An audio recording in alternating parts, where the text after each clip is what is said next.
2ல இருக்கிறாங்க, குடும்பஸ்தானத்துல இருக்கிறாங்க.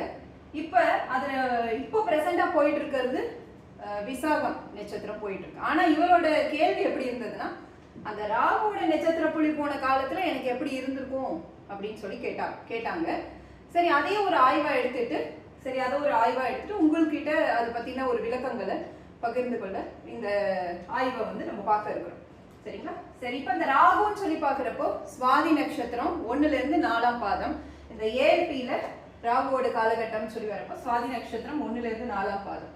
இப்ப சுவாதினா அதற்கான அதிபதி யாரு? ராகு பகவான். அவர் இந்த ஏஎல்பிக்கு 8ஆம் பாவத்துல இருக்கிறாரு.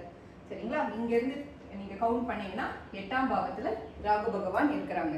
சரிங்களா? அப்ப ஏஎல்பிக்கு 8ஆம் பாவத்துல நட்சத்திர புள்ளி போயிட்டு இருக்கிறப்போ அப்ப அந்த ஜாதகருக்கு தீர்க்க முடியாத தீராத பிரச்சனைகள் இருக்குமான்னா இருக்கும்.